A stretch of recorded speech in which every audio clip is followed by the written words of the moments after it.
5 minutes.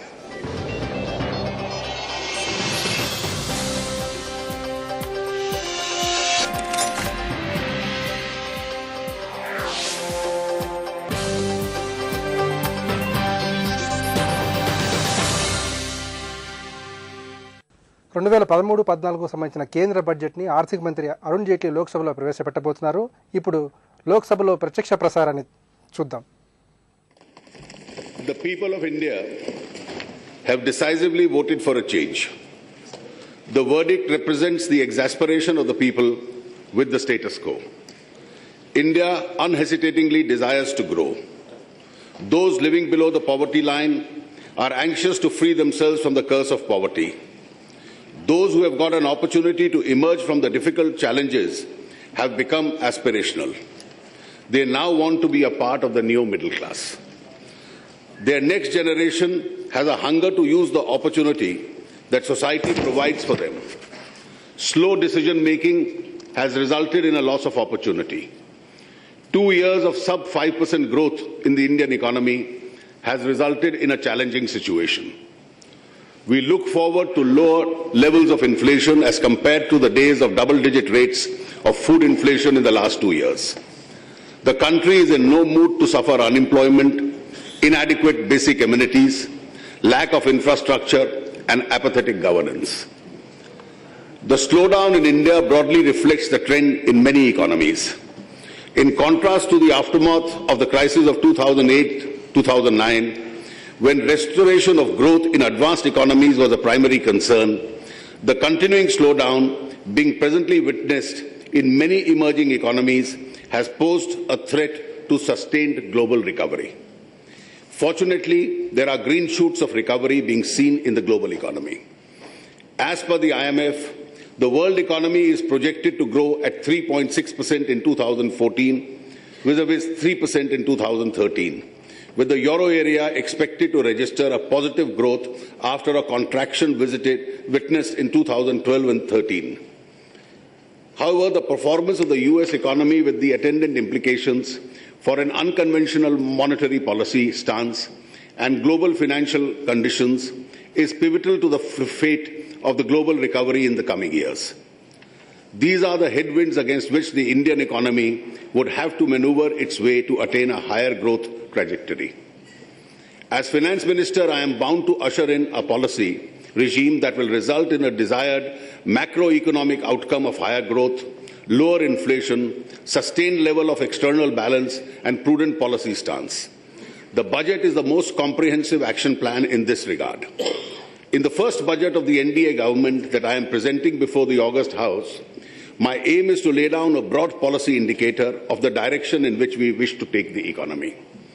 The steps I will announce in this budget are only the beginning of a journey towards a sustained growth of 7 to 8% or above within the next 3-4 years, with the macroeconomic stabilization, which includes lower levels of inflation, less fiscal deficit, and manageable current account deficit. Therefore, it would not be wise to expect anything that can be done or must be done in the first budget presented within 45 days of the formation of the government. While higher growth is a sine qua non, we cannot be oblivious of the fact that there is a large population of this country which is below the poverty line. It is the poor who suffer the most. We have to ensure that our anti-poverty programs are well targeted. The growing aspiration of the people will be reflected in the development strategy followed by the government led by the Prime Minister Shri Narendra Modi and the mandate of Sabka Saath, Sabka Vikas. Allow me to assure this Honourable House that we have taken up this challenge in the right earnest. We shall leave no stone unturned in creating a vibrant and strong India. The prevailing economic situation presents a great challenge. It calls for a conscious choice to be made by all of us. Should we allow this drift to carry on and watch helplessly? Should we allow our future to suffer because of our indecisiveness? Should we be victims of mere populism or wasteful expenditure? To me, the response and the remedy are both clear. The task before me today is very challenging because we need to revive growth, particularly in the manufacturing sector and infrastructure, to raise adequate resources for our developmental needs. On the one hand, the task is simple if we accept the principle that we cannot spend beyond our means. We need to introduce fiscal prudence that will lead to fiscal consolidation and discipline. Fiscal prudence to me is of paramount importance because of considerations of intergenerational equity. We cannot leave behind a legacy of debt for our future generations. We cannot go on spending today, which would be financed by taxation on a future date. There is an urgent need to generate more resources to fuel the economy. For this, the tax GDP ratio must be improved and the non-tax revenues increased. We must remember that the decline of fiscal deficit from 5.7% of the GDP in 2011-12 to 4.8% in 2012-13 and 4.5% in 2013-14 was mainly achieved by a reduction in expenditure rather than by way of realization of higher revenues. Although the external sector witnessed a turnaround with the year ending with a current account deficit of 1.7% of the GDP against 4.7% in 2012-13, this was mainly achieved through restriction of non-essential imports and slowdown in the overall aggregate demand. Going forward, we must continue to be watchful of the CAD. My predecessor had set up a very difficult task of reducing the fiscal deficit to 4.1% of the GDP in the current year. Considering that we have 2 years of low GDP growth and almost static industrial growth, a moderate increase in indirect taxes, a large subsidy burden, and not so encouraging tax buoyancy, the target of 4.1% fiscal deficit is indeed daunting. Difficult as it may appear, I have decided to accept this target as a challenge. One fails only when one stops trying. My roadmap for fiscal consolidation is a fiscal deficit of 3.6% for 2015-16 and 3% for 2016-17. I am conscious of the fact that the Iraq crisis is leaving behind an impact on oil prices and the situation in the Middle East continues to be volatile. Monsoon this year appears to be more unpredictable, while inflation has remained at elevated levels relative to what it is perceived as acceptable.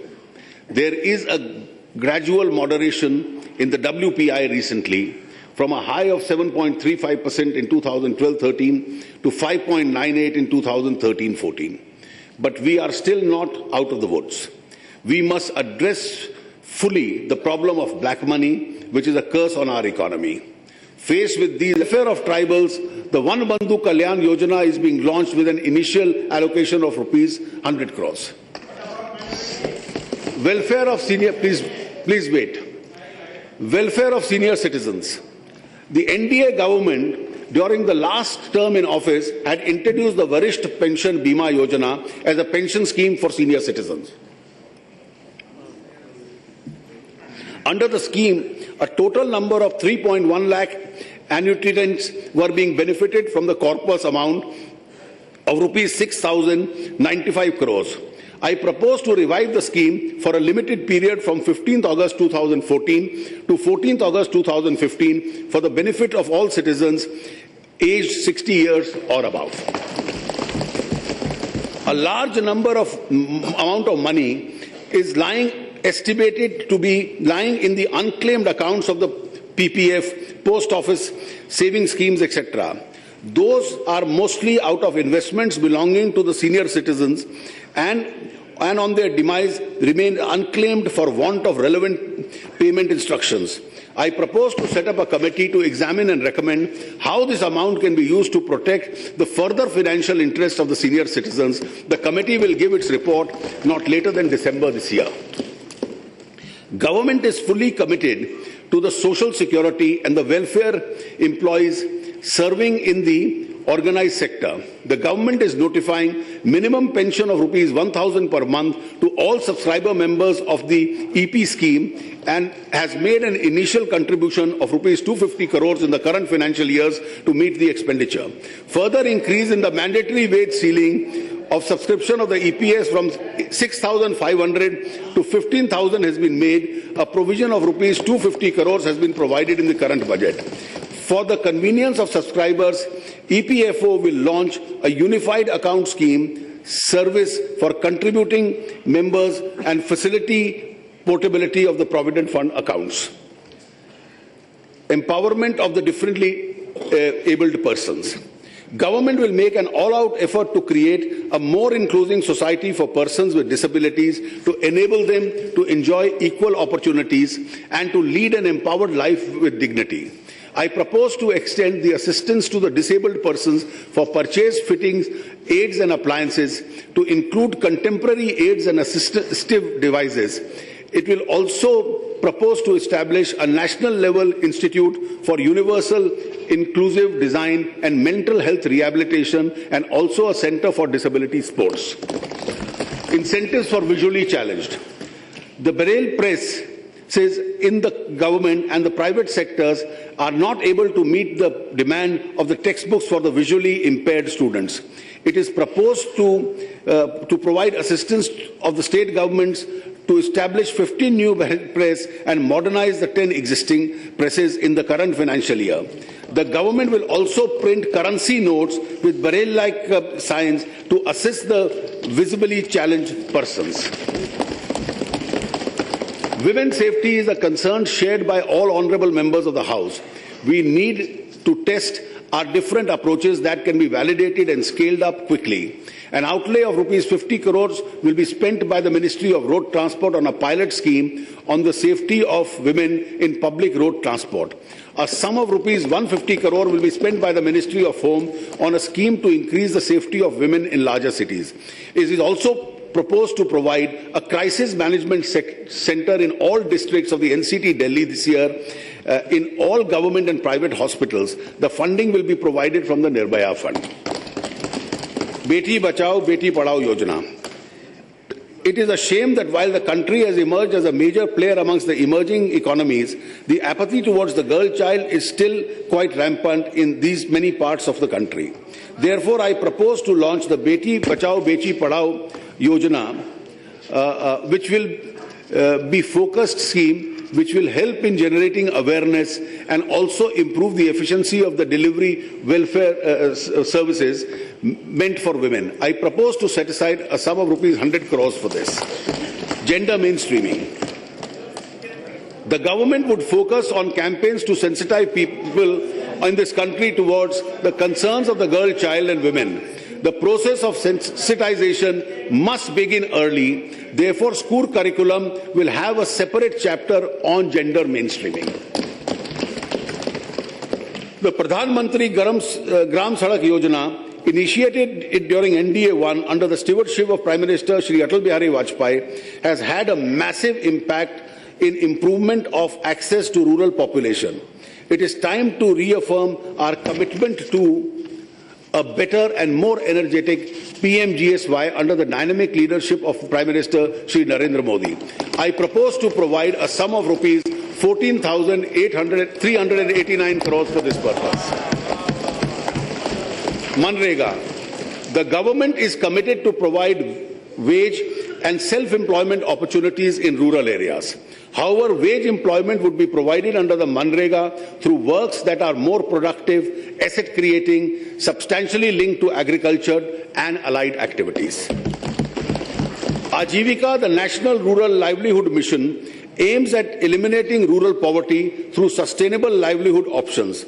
Under this mission, women SCGs are provided bank loans at 4% to prompt repayment in 150 districts and 7% in other districts. I propose to extend the provisions of blank loan for women SGGs at 4% in another 100 districts. I propose to set up a startup village entrepreneurship scheme for encouraging rural youth to take up local entrepreneurship programs. I am providing a sum of rupees 100 crores for this.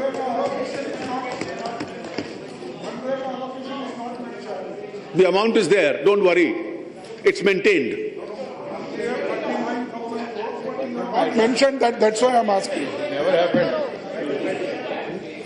The rural housing scheme has benefited a large percentage of rural population who have availed credit through rural housing programs.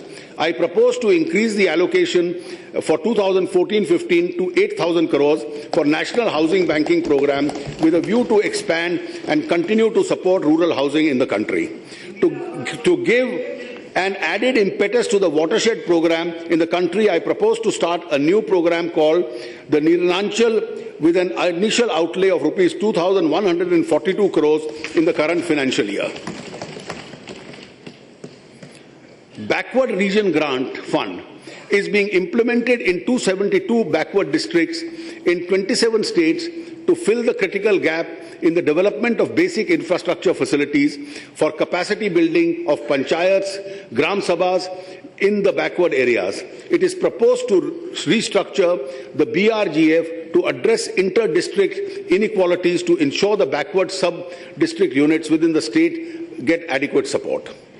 Many of our drinking water resources have excess impurities like fluoride, arsenic, and man-made contaminations due to untreated sewerage, industrial effluents, and leaching of pesticides and fertilizers. It is proposed to earmark rupees 3,600 crores under National Rural Drinking Water Program for providing a safe drinking water, approximately 20,000 habitations affected with arsenic, fluoride, heavy toxic elements, pesticides, fertilizers through community water purification plants in the next 3 years. To move towards health for all, two key initiatives, that is the free drug service and free diagnostic service, would be taken up on a priority. In order to achieve a universal access to each quality diagnosis and treatment to TB patients, 2 National Institutes of Aging will be set up at the AIIMS, New Delhi and Madras Medical College, Chennai. A national level research with referral institute for higher dental studies would also be set up in one of the existing dental institutions.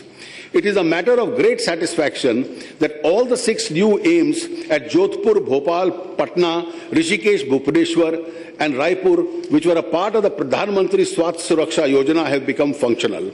A plan to set up 4 more AIIMS institutions in Andhra Pradesh, West Bengal, Vidarbh in Maharashtra and Purvanchal is under consideration. I propose to set up rupees 500 crore for this. Presently, please wait for the next sentence. आगे आ रहा है. Please.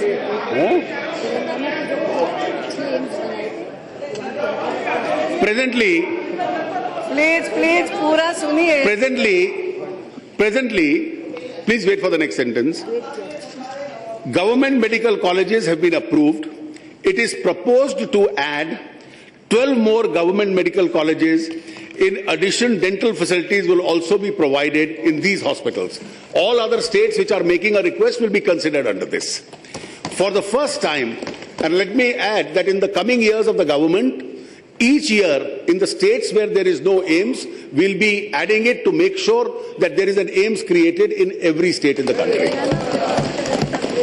For the first time, the central government will provide central assistance to strengthen the state drug regulatory and food regulatory systems by creating new drug testing laboratories and strengthening 31 existing laboratories.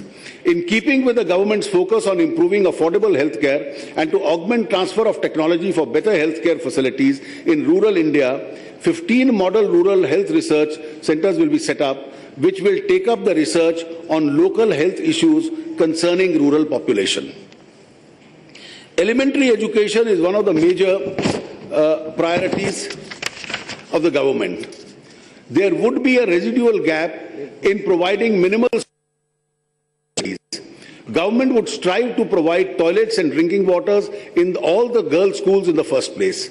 An amount of rupees 28,635 crore is being funded by the Sarva Shiksha Abhiyan and 4,966 crores by the Rashtriya Madhyamik Shiksha Abhiyan, a school assessment program is being initiated at a cost of rupees 30 crores. To infuse the training tools and innovative teachers, the Pandit Madan Mohan Malviya New Teachers Training Program is being launched. I am setting aside a sum of rupees 500 crores for this.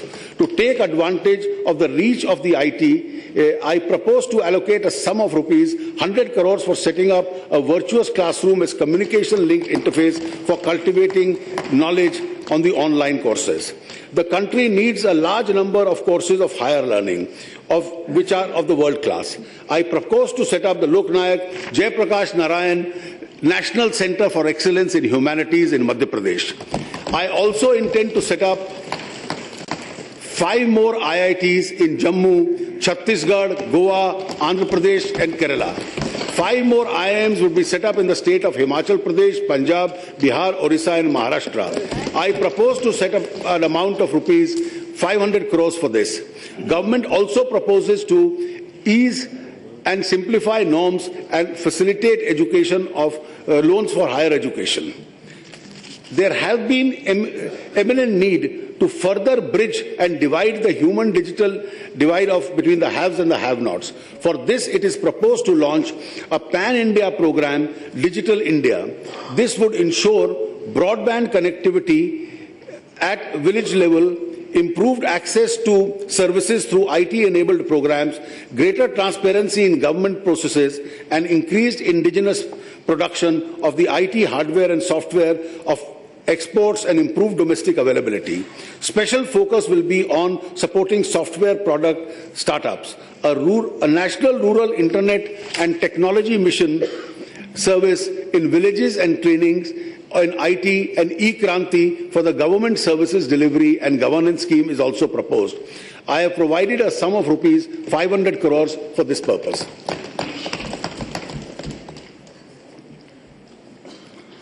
A program for promoting good governance would be launched. I propose to set up a sum of rupees 100 crores for this purpose. So far, around 400 permissions for setting up community radio stations have been issued. To encourage the growth of this sector, a new plan is being taken up with an allocation of rupees 100 crores. The scheme would support 600 new and existing community radio stations. The Film and Television Institute Pune, the Satyajit Ray Film and Television Institute Calcutta are proposed to be accorded the status of institutes of national importance and national centers of excellence in animation, gaming, special efforts will be set up. Urban renewal. It is time that our cities and towns undergo urban renewal and become better places to live in. While developing housing and other infrastructure, both physical and economic, which can have various local variations, 4 fundamental activities must underpin such development. There are provision for safe drinking water and sewerage management, use of recycled water for growing organic fruits and vegetables, solid waste management and digital connectivity. It will be the vision of the government that at least 500 such habitants must be provided support while harnessing private capital and expertise through PPPs to renew their infrastructure services in the next 10 years. Pooled municipal debt obligations. This facility was set up in 2006 with participation of several banks to promote finance infrastructure projects in urban areas on the shared risk basis. Present corpus of this facility is rupees 5,000 crore. The government has a major focus of providing good infrastructure, including public transport, waste disposal, sewage treatment, and safe drinking water in urban areas. In keeping with the Honorable Prime Minister's vision of urban areas, it is proposed to enlarge 50,000 crores with extension of facility by 5 years to March 31, 2019. Urban metro projects have proved to be very useful in decongesting large cities. For 2 million plus cities, planning of the metro phase must begin now. Government will encourage development of metro rail system, including the light rail system in the PPP mode, which will be supported by the central government through the VGF. In the current financial year, I propose to set aside a scheme of rupees 100 crores for the metro projects of Lucknow and Ahmedabad. The government is committed to an endeavour to have housing for all by 2022. For this purpose, I intend to extend the additional tax incentive on housing loans to encourage people, especially the young, to own their houses. I proposed of setting up a mission of low-cost affordable housing, which will be anchored by the National Housing Bank schemes, which will be involved to incentivize the development of low-cost affordable housing. I propose to allocate this a sum of rupees 4,000 crores for the National Housing Bank in view to increase the flow of cheaper credit and affordable housing for the urban poor, economically weaker section, LIG segment. I have already outlined some other incentives, such as easier flow of FDI in this sector. Government is willing to examine other suggestions which would spurt growth in this sector. I also propose to add an inclusion of a slum development in the list of corporate social responsibility activities to encourage private sector to contribute more towards this activity. A national program in the mission mode is urgently required to halt the deteriorating malnutrition situation in the country. At present, interventions are not adequate. A comprehensive strategy, including detailed methodology, costing timelines, and monitoring targets will be in place within 6 months. Minorities. A program for the upgradation of skills and training in the ancestral arts for development of minorities, called the Upgrading of Traditional Arts and Resource Goods, would be launched to preserve the traditional arts crafts with a rich heritage. An additional amount of rupees 100 crores for modernization of madrasas has been provided in the Department of School Education.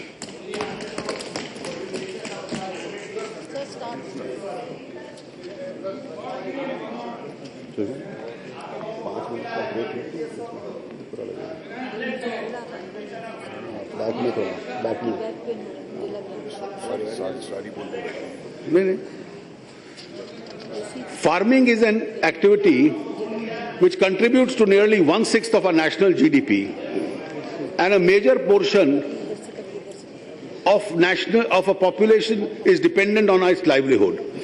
It has risen to the challenge of making India largely self-sufficient in providing food for a growing population.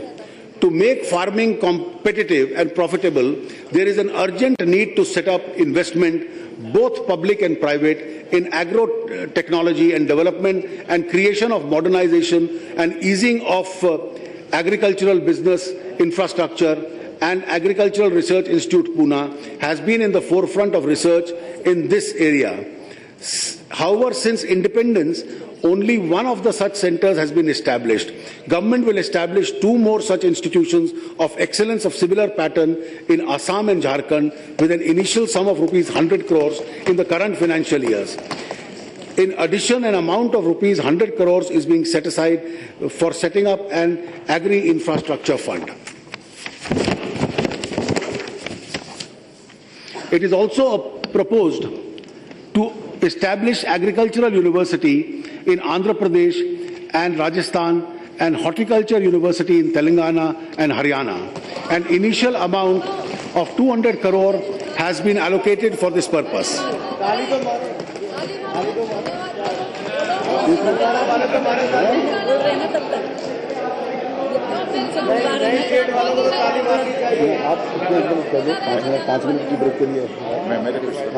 नहीं वो अच्छा नहीं लगाना वालों को मिला sir आप बुलवा कीजिए. Just can we have a, Madam Speaker, can we have a 5-minute break? 5 minute के लिए. हाँ. 5 minutes, then I'll continue to read. Okay. We'll just take a break because of Just 5 minutes break. Please. Yes. Yeah. 5 minutes. This. The House stands adjourned to meet again at 11:50 for 5 minutes only.